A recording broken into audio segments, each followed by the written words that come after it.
നിയമസഭാ തെരഞ്ഞെടുപ്പിൽ രാഷ്ട്രീയ കേരളം ഉറ്റുനോക്കുന്ന ചില മണ്ഡലങ്ങളിൽ ഒന്നാണ് പാലക്കാട്. പാലക്കാട് നമുക്കറിയാം, രാഹുൽ മാങ്കൂട്ടത്തിന് ശേഷം അവിടെ ഇപ്പോൾ രമേശ് പിഷാരടി UDF സ്ഥാനാർത്ഥിയായി വരുമെന്നുള്ള വാർത്തകൾ വരുന്നുണ്ട്. അതുപോലെ തന്നെ BJP-യിൽ നിന്നും ശോഭ സുരേന്ദ്രൻ മത്സരിക്കാൻ പോകുന്നു. അപ്പോൾ CPM-ൽ നിന്നും ഇവരെ രണ്ടുപേരെയും വെട്ടാൻ സാധിക്കുന്ന താരപരിവേഷം, എന്നാൽ ഒരു സ്ത്രീയായ ഒരു പ്രമുഖ നടിയെ കൊണ്ടുവന്നവിടെ മത്സരിപ്പിക്കാൻ പോകുന്നു എന്നുള്ള അഭ്യൂഹങ്ങളൊക്കെ വരുന്നുണ്ട്. എന്തായിരിക്കും ഇനി പാലക്കാട് സംഭവിക്കാൻ പോകുന്നത് വരുന്ന തെരഞ്ഞെടുപ്പിൽ? കോൺഗ്രസിന്റെ സ്ഥാനാർത്ഥിയുടെ പേരും BJP-യുടെ സ്ഥാനാർത്ഥിയുടെ പേരും ഹർഷ തന്നെ പറഞ്ഞ സ്ഥിതിക്ക് ഈ പറയപ്പെടുന്ന താരപരിവേഷമുള്ള സ്ത്രീ ആരാണെന്ന് കൂടി പറയണം.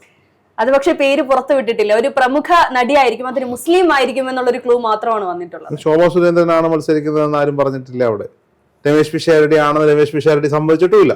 രമേശ് പിഷാരടിക്ക് സീറ്റ് കൊടുത്തിട്ടുണ്ട് എന്ന് കൊടുത്തിട്ടില്ല എന്ന് തന്നെയാണ് VD സതീശനും പറഞ്ഞിട്ടുള്ളത്. അപ്പൊ ഈ വരുന്ന അഭ്യൂഹങ്ങളൊക്കെ കേൾക്കുമ്പോൾ അതിനെ ഭയന്നുകൊണ്ട് CPM കൗണ്ടർ വെച്ചതായിരിക്കുമോ ഇപ്പോൾ തന്നെ? CPM അങ്ങനെ ഔദ്യോഗികമായിട്ട് എങ്ങും കൗണ്ടർ വെച്ചിട്ടില്ല. മാധ്യമ സൃഷ്ടിയാണ് എന്ന് വേണമെങ്കിൽ പറയാം.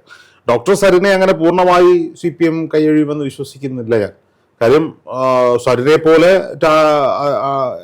അക്കാഡമിക് ബാക്ക്ഗ്രൗണ്ടുള്ള സരിനെ പോലെ ഒരു ചെറുപ്പക്കാരനെ ഒരു ഇന്ത്യൻ നാഷണൽ കോൺഗ്രസ് പ്രസ്ഥാനം വിട്ട് CPM പോലെ ഒരു പ്രസ്ഥാനത്തിലേക്ക് ചെന്ന് കയറിയ സ്വരനെ കൃത്യമായി അവർ അക്കോമഡേറ്റ് ചെയ്തിട്ടുണ്ട്. ആ അക്കോമഡേഷൻ അടുത്ത തിരഞ്ഞെടുപ്പിൽ ഉണ്ടാകുമെന്ന കാര്യത്തിൽ എനിക്ക് യാതൊരു വിധമായ സംശയവുമില്ല. പിന്നെ ഇലക്ഷൻ രാഷ്ട്രീയമാണ്, മണ്ഡലങ്ങൾ ചിലപ്പോൾ വെച്ചു മാറാം, മറ്റു മണ്ഡലങ്ങളിലേക്കൊക്കെ സരിന്റെ പേര് നിർദ്ദേശിച്ച് പോയേക്കാം എന്നുള്ളതാണ് സാഹചര്യങ്ങൾ.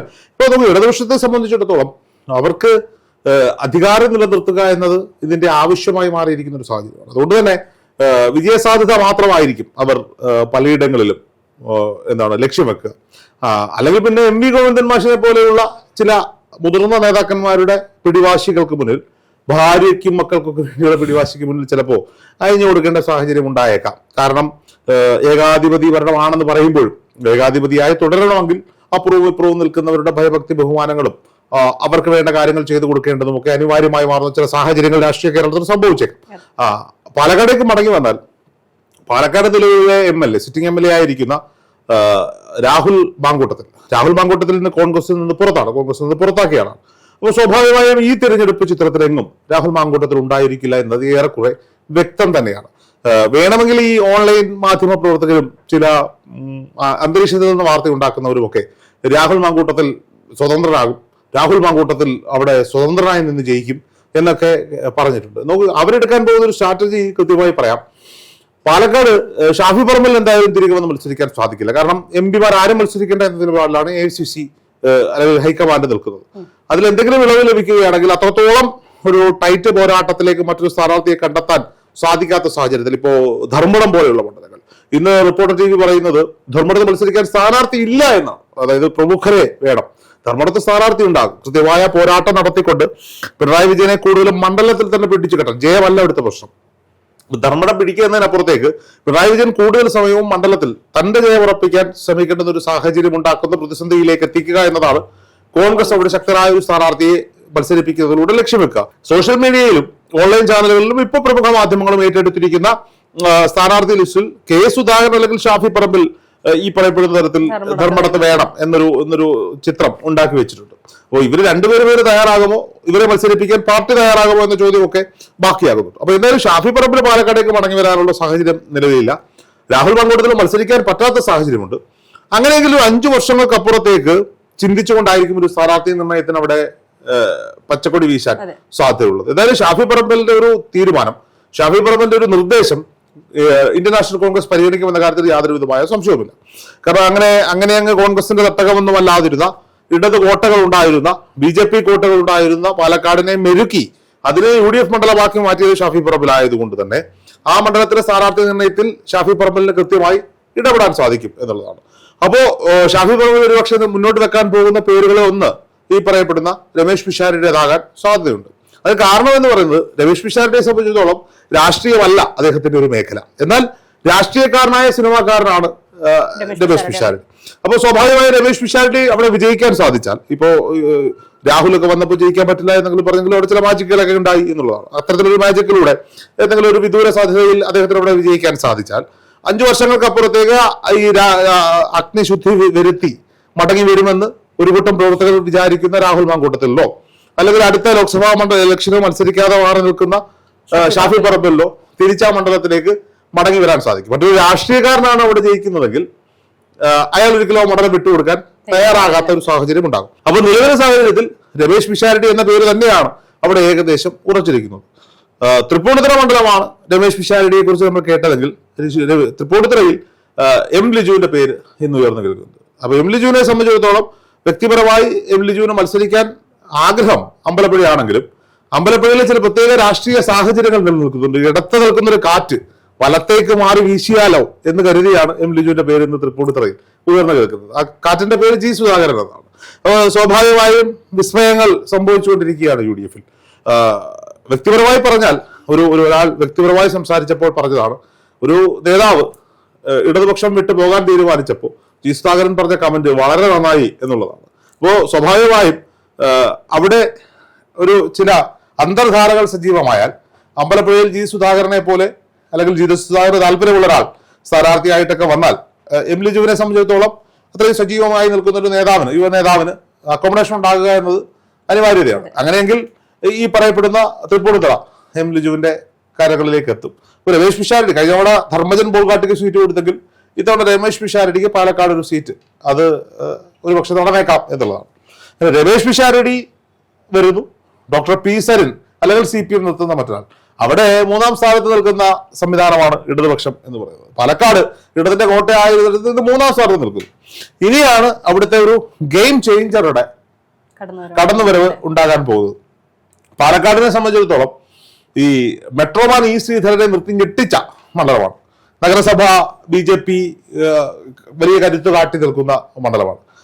കഴിഞ്ഞ ഉപതെരഞ്ഞെടുപ്പിൽ ഒരു പക്ഷേ ഈ പറയപ്പെടുന്നത് പോലെ കൃഷ്ണകുമാർ അല്ലായിരുന്നു സ്ഥാനാർത്ഥിയെങ്കിൽ മറ്റൊരു സ്ഥാനാർത്ഥിയുടെ പേരായിരുന്നു അവിടെ ഉയർന്നു കേട്ടതെങ്കിൽ രാഹുൽ മാങ്കൂട്ടത്തിന് ഈ പറയപ്പെടുന്ന 25,000 വോട്ടിന്റെ ഭൂരിപക്ഷമോ അല്ലെങ്കിൽ ഒരു വിജയ സാധ്യതയോ അവിടെ ഉണ്ടാകില്ലായിരുന്നു എന്നുള്ളത് നമ്മൾ ചിന്തിക്കേണ്ടിയിരിക്കുന്നു. അങ്ങനെ ഒരു ഗെയിം ചേഞ്ചർ ആകാൻ BJP രാഷ്ട്രീയത്തിലുള്ള ഒരാളുടെ പേര് ശോഭാ സുരേന്ദ്രൻ എന്ന് തന്നെയാണ്. അവര് നിൽക്കുന്ന മണ്ഡലങ്ങളിലെല്ലാം അവരുടെ വോട്ടിംഗ് ശതമാനം ഉയർത്തി മുന്നോട്ട് പോകുന്ന ഒരു നേതാവാണ്. സ്വാഭാവികമായും കായംകുളം കേന്ദ്രീകരിച്ചാണ് ശോഭാ സുരേന്ദ്രൻ മത്സരിക്കുന്നതെങ്കിലും കായംകുളം BDJSന്റെ സീറ്റാണ്, അത് വിട്ടുകൊടുക്കാൻ അവർക്ക് സാധ്യതയില്ല. അപ്പോ ശോഭാ സുരേന്ദ്രന് കൃത്യമായ അക്കോമഡേഷൻ NDAയിൽ BJPയിൽ ഉണ്ടാകും എന്ന കാര്യത്തിൽ സംശയമൊന്നുമില്ല. അങ്ങനെയെങ്കിൽ പാലക്കാട് മണ്ഡലമാണ് ഒരു 99% ശോഭാ സുരേന്ദ്രൻ മത്സരിക്കാൻ വ്യക്തിപരമായി ശോഭാ സുരേന്ദ്രനും രാഷ്ട്രീയപരമായി BJPക്കും താല്പര്യമുള്ള മണ്ഡലങ്ങളിൽ ഒന്ന്. അവിടെ പ്രാദേശിക ഘടകവും നോക്കൂ, അവര് എങ്ങനെയാണ് ഇപ്പോ നമ്മൾ ഈ കോൺഗ്രസ് രാഷ്ട്രീയവും ഇടതുപക്ഷ രാഷ്ട്രീയവും ഒക്കെ പറയുമ്പോഴും BJP രാഷ്ട്രീയം കൂടി പറഞ്ഞു പോകണം. അതിനുവേണ്ടി പ്രവർത്തിക്കുന്ന ഒരു വലിയ സമൂഹം പ്രവർത്തകരുണ്ടല്ലോ ഈ നാട്ടിൽ. അപ്പോൾ അവരുടെ ചുണ്ടിനും കപ്പിനും ഇടയിലാണ് അവരുടെ അവസരങ്ങൾ അവിടെ നഷ്ടമായിക്കൊണ്ടിരിക്കുന്നത്. ഇപ്പൊ മഞ്ചേശ്വരത്തെ അവസ്ഥയൊക്കെ നമുക്കറിയാം. നിസ്സാര വോട്ടുകൾക്കാണ് അവർ പരാജയപ്പെട്ടത്. പാലക്കാടിനെ സംബന്ധിച്ചിടത്തോളം അവിടെ BJPക്ക് വലിയ വേരോട്ടമുള്ള മണ്ണാണ് പാലക്കാട്. അപ്പൊ നഗരസഭയുടെ ഭരണമടക്കം അവർ കൈയാളിപ്പോവുകയാണ്. പക്ഷേ നിയമസഭയിൽ നിസ്സാര വോട്ടുകൾക്ക് പരാജയപ്പെട്ട ഒരു സാഹചര്യം ഉണ്ടാകുന്നു. എന്നാൽ പാലക്കാട് നിന്നുള്ള പല നേതാക്കന്മാർക്കും സീറ്റ് ലഭിച്ചാലും പെർഫോം ചെയ്യാൻ കഴിയാത്ത സാഹചര്യം ഉണ്ടാകും. അപ്പൊ സ്വാഭാവികമായും പുറത്തുനിന്ന് വരുന്ന സ്ഥാനാർത്ഥികൾ, ഒരു സെലിബ്രിറ്റി സ്റ്റാറ്റസിൽ നിൽക്കുന്ന സ്ഥാനാർത്ഥികൾക്ക് വലിയ രീതിയിൽ പെർഫോം ചെയ്യാൻ സാധിക്കുന്നുണ്ട്. ഈ ശ്രീധരന്റെ സ്ഥാനാർത്ഥിത്വം അതിന് തെളിവായി നിൽക്കുകയാണ്. ഈ ശ്രീധരൻ ഇനി ഒരു സ്ഥാനാർത്ഥിയായി വരാൻ ഒരു കാരണവശാലും സാധ്യതയില്ല എന്നുള്ളത്. അങ്ങനെയെങ്കിൽ ശോഭാ സുരേന്ദ്രൻ എന്ന് പറയുന്ന ഗെയിം ചേഞ്ചർ, ഞാൻ അവരെ ഗെയിം ചേഞ്ചർ എന്ന് വിളിക്കാനാണ് ആഗ്രഹിക്കുന്നത്. ശോഭാ സുരേന്ദ്രൻ പാലക്കാട് മത്സര രംഗത്തേക്ക് വന്നാൽ ഈ പറയപ്പെടുന്ന രമേശ് പിഷാരടിയും ഈ പറയപ്പെടുന്ന പി സരിനോ അല്ലെങ്കിൽ താങ്കൾ പറയുന്ന മറ്റ് മുസ്ലിം സമുദായത്തിൽ നിന്നുള്ള സെലിബ്രിറ്റി സ്റ്റാറ്റസ് ഉള്ള ഏതോ ഒരു സ്ഥാനാർത്ഥിയോ സിനിമാ നടിയോ ആര് വന്നു നിന്നാലും അവിടെ ഒരു ത്രികോണ മത്സരത്തിനാണ്, അവിടെ ഒരു നെക്ക് ടു നെക്ക് ഫൈറ്റിന് വീണ്ടും സാധ്യതയേറും. പക്ഷെ ആ ഫൈറ്റിനൊടുവിൽ രമേശ് പിഷാരടിയുടെ തമാശകൾക്ക് പാലക്കാടൻ മണ്ണിൽ ഇടമുണ്ടാകുമോ എന്നൊരു സംശയം ബാക്കിയാവുകയാണ്. ശോഭാ സുരേന്ദ്രനെ ഇങ്ങനെ വല്ലാതെ ചേർത്ത് പിടിക്കുന്നുണ്ട് സാധാരണക്കാരായ കുറെ വീട്ടമ്മമാരും പ്രവർത്തകരും. അങ്ങനെയാണെങ്കിൽ സംഭവിക്കാൻ പോകുന്നത് നിസാരം, അതായത് വലിയ ഭൂരിപക്ഷത്തിലാണ് ഇടതുപക്ഷം ഇന്ന് കേരളം ഭരിച്ചുകൊണ്ടിരിക്കുന്നത്. UDFന്റെ ഇന്നത്തെ സീറ്റ് നില എന്ന് പറയുന്നത്, UDFന്റെ ഇന്നത്തെ സീറ്റ് നില എന്ന് പറയുന്നത് നിലമ്പൂർ കൂടി കൂട്ടിച്ചേർക്കുമ്പോൾ 42ആണ്. അപ്പൊ സ്വാഭാവികം 42 ഒരു സീറ്റ് 100 ലക്ഷം വെച്ച് പോകുമ്പോൾ നിലവിൽ കയ്യിലിരിക്കുന്ന ഈ 42 ഉണ്ടല്ലോ, അതൊരു വലിയ ഇമ്പോർട്ടന്റ് ഫാക്ടറാണ് ഈ 42. ആ 42-ൽ ഒന്ന് പാലക്കാടൻ ചൂടിൽ, പാലക്കാടൻ രാഷ്ട്രീയ പോരിൽ ഒരുപക്ഷെ പൊഴിഞ്ഞു വീഴാനുള്ള സാധ്യത വളരെ വലുതാണ്. അല്ലെങ്കിൽ കെ മുരളീധരനെ പോലെയുള്ള ഫൈറ്റർമാർ അവിടെ മത്സരരംഗത്തേക്ക് വരണം. ഒരിക്കലും കെ മുരളീധരന്റെ ക്യാമ്പ് ഇനിയൊരു റിസ്ക് എടുക്കാൻ തയ്യാറാകുമെന്ന് എനിക്ക് തോന്നുന്നില്ല. അദ്ദേഹത്തിന് വട്ടിയൂർക്കാവിനോട് വല്ലാത്ത അടുപ്പമുണ്ട്. പ്രസ്ഥാനത്തിന് വേണ്ടി, പാർട്ടിക്ക് വേണ്ടിയാണ് പലപ്പോഴും അദ്ദേഹം മണ്ഡലങ്ങൾ മാറി ലോക്സഭയിലും നിയമസഭയിലും ഒക്കെ മാറി മത്സരിച്ചിട്ടുള്ളത്. ഇനി അദ്ദേഹം നിയമസഭയിൽ ഉണ്ടാക്കണമെന്ന് ആഗ്രഹിക്കുന്ന, അദ്ദേഹത്തെ ഇഷ്ടപ്പെടുന്ന ഒരുപാട് ആളുകളുണ്ട്. അവരെ സംബന്ധിച്ചിടത്തോളം പാലക്കാടൊക്കെ പോയി ഒരു വലിയ രാഷ്ട്രീയ ഫൈറ്റിന് അദ്ദേഹത്തെ സമ്മതിക്കുമോ എന്ന കാര്യത്തിൽ സംശയമാണ്. എന്തായാലും കെ മുരളീധരന്റെ പേരൊക്കെ കേട്ടെങ്കിലും നിലവിലെ സാഹചര്യത്തിൽ അതില്ല. അപ്പോൾ അവിടെ ഈ രമേശ് പിഷാരടി, ഡോക്ടർ സരിൻ അല്ലെങ്കിൽ അപ്രതീക്ഷിത സ്ഥാനാർത്ഥി ശോഭാ സുരേന്ദ്രൻ ഫൈറ്റിൽ എപ്പോഴും ഒരു പണത്തൂക്കം മുന്നിൽ നിൽക്കുക ശോഭാ സുരേന്ദ്രന്റെ സ്ഥാനാർത്ഥിത്വമായിരിക്കും. അവിടുത്തെ ചില പ്രാദേശിക പ്രശ്നങ്ങളൊക്കെ പരിഹരിക്കപ്പെടുകയും പാർട്ടി സംവിധാനങ്ങൾ ഒരുമിച്ച് നിന്നാൽ പാലക്കാട് പതുക്കെ BJP-യിലേക്ക് നിയമസഭാ മണ്ഡലവും ചായാനുള്ള സാധ്യതകൾ തള്ളിക്കളയാൻ സാധിക്കില്ല എന്നുള്ളതാണ് യഥാർത്ഥത്തിൽ നമ്മൾ മനസ്സിലാക്കേണ്ടത്.